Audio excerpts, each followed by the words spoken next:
Mohon dosen menyesuaikan, izin memperkenalkan diri. Taruna Utama Politeknik Imigrasi dan Pemasyarakatan, jurusan Keimigrasian. Nama Senoji Saputro, NRT 2022.2625.101, Prodi Hukum Keimigrasian C. Pada kesempatan kali ini saya akan memaparkan proposal tugas akhir saya yang berjudul Peran Intelijen Keimigrasian dalam Pencegahan dan Penanganan Pelanggaran Tenaga Kerja Asing melalui Pemetaan Kerawanan di Kantor Imigrasi Khusus Kelas 1 TPI Makassar. Sebagai calon aparat imigrasi, satu pertanyaan yang terus mengganjal di benak saya adalah mengapa pelanggaran yang sama terus berulang, padahal regulasinya sudah ada. Itulah yang mendorong saya mendalami topik ini. Globalisasi telah membuat pergerakan tenaga kerja lintas negara menjadi jauh lebih masif dari sebelumnya.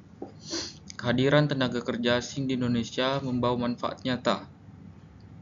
Transfer teknologi, percepatan pembangunan, dan pertumbuhan investasi.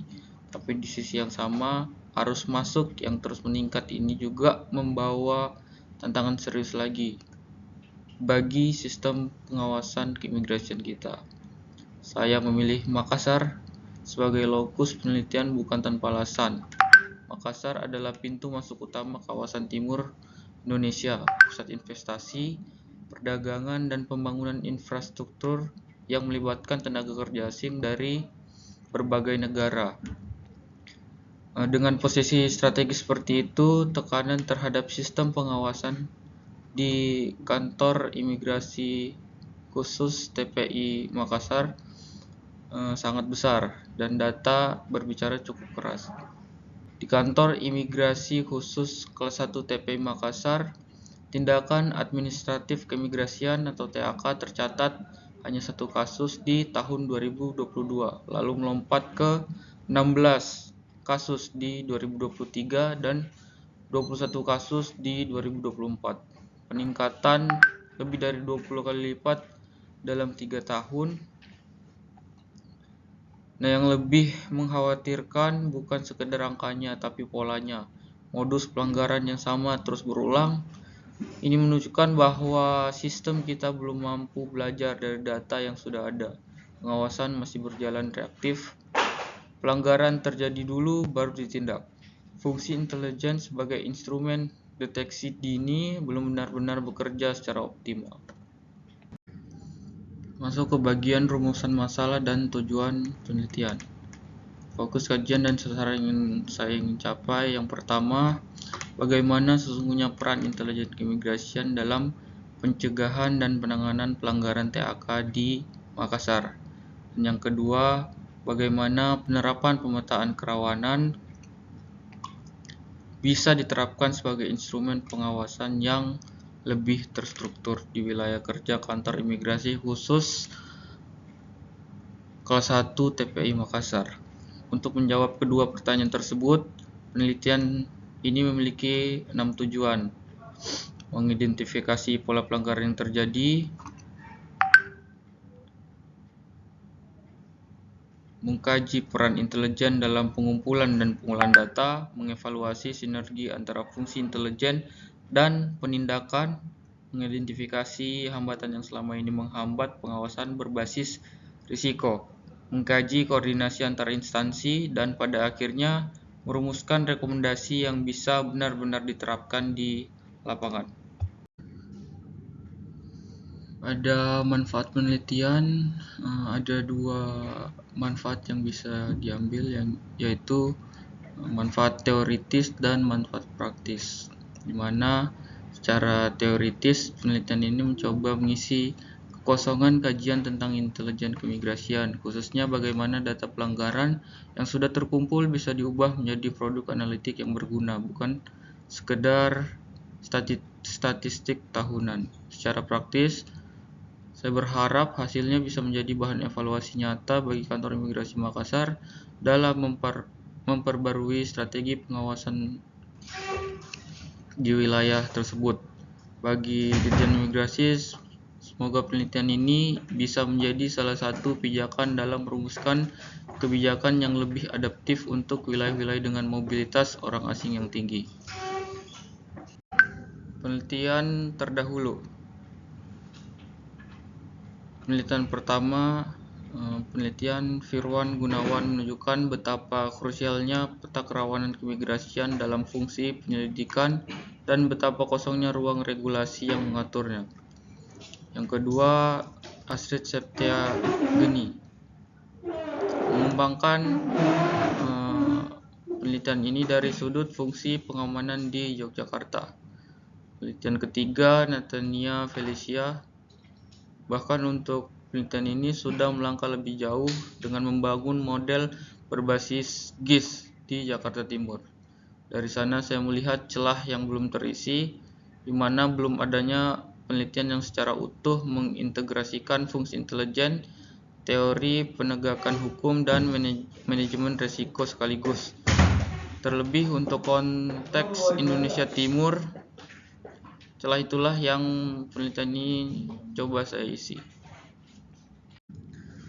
Landasan teori, mana ada 4 kerangka teori yang saling melengkapi. Untuk menganalisis permasalahan ini, yang pertama, teori negara hukum memberikan landasan bahwa setiap tindakan pengawasan harus punya legitimasi hukum yang jelas. Kewenangan mengawasi TKA bukan dari kekuasaan semata, tapi dari norma yang berlaku. Kedua, teori siklus intelijen dari Sherman Kent menjadi pisau analisis utama. Ada 5 tahapan. Yang pertama, perencanaan, pengumpulan informasi, pengolahan analisis, dan diseminasi. Saya akan menelusuri di tahap mana siklus ini macet sehingga pelanggaran lolos dari deteksi dini. Selanjutnya, teori penegakan hukum dari Surjono Sukanto. Bantu saya membaca hambatannya secara lebih menyeluruh, mulai dari faktor regulasi, kualitas aparat, ketersediaan sarana, hingga budaya hukum yang berkembang. Dan yang terakhir, pendekatan berbasis risiko dari ISO 31000/2018 menjadi kerangka konseptual untuk merancang peta kerawanan, bagaimana mengidentifikasi risiko, menganalisisnya, dan menggunakannya sebagai dasar alokasi sumber daya pengawasan. Keempat teori ini tidak berdiri sendiri-sendiri. Keempat teori ini bekerja sama membentuk satu bangunan analisis dari mengapa negara berhak mengawasi, bagaimana intelijen seharusnya bekerja, apa yang menghambatnya, sampai bagaimana memperbaikinya melalui pemetaan risiko. Selanjutnya, kerangka berpikir dan metode penelitian, di mana alur analisis dan desain penelitian ini terjadi. Kerangka berpikir penelitian ini bertolak dari kesenjangan antara das solen dan das sein, antara apa yang seharusnya terjadi dan apa yang nyatanya terjadi di lapangan.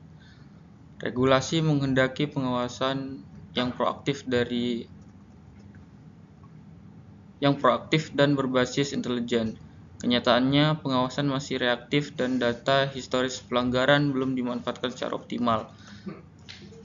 Dari kesenjangan itulah analisis dimulai, dan output yang diharapkan adalah model peta kerawanan TKA yang bisa langsung diaplikasikan. Untuk metodologinya, penelitian ini menggunakan pendekatan normatif empiris atau sosiolegal. Data primer dikumpulkan langsung di lapangan melalui wawancara dengan pejabat dan petugas imigrasi, observasi, dan dokumentasi. Data sekunder bersumber dari peraturan perundang-undangan, jurnal ilmiah, dan studi pustaka. Analisis data dilakukan dalam 3 lapis. Deskriptif untuk menggambarkan kondisi aktual, evaluatif untuk mengukur kesenjangan norma dan praktik, dan preskriptif untuk merumuskan rekomendasi yang konkret. Saya ingin menutup dengan satu gagasan sederhana yang menjadi inti dari penelitian ini. Pengawasan tenaga kerja asing tidak bisa terus-menerus bergantung pada pendekatan tunggu dan tindak. Kita perlu bergeser dari reaktif menuju prediktif, dari pengawasan konvensional menuju pengawasan berbasis data dan risiko. Peta kerawanan adalah langkah ke arah itu. bukan sekedar produk administratif, tapi instrumen nyata yang membantu aparat imigrasi menjawab pertanyaan di mana risiko paling tinggi dan kemana sumber daya harus dialokasikan. Kalau intelijen keimigrasian bisa menjawab pertanyaan itu sebelum pelanggaran terjadi, bukan sesudahnya, maka kita sudah selangkah lebih dekat menuju sistem keimigrasian yang benar-benar melindungi kepentingan nasional. Terima kasih atas perhatian dan kesempatan yang diberikan. Lebih dan kurangnya mohon dimaafkan. Wassalamualaikum warahmatullahi wabarakatuh.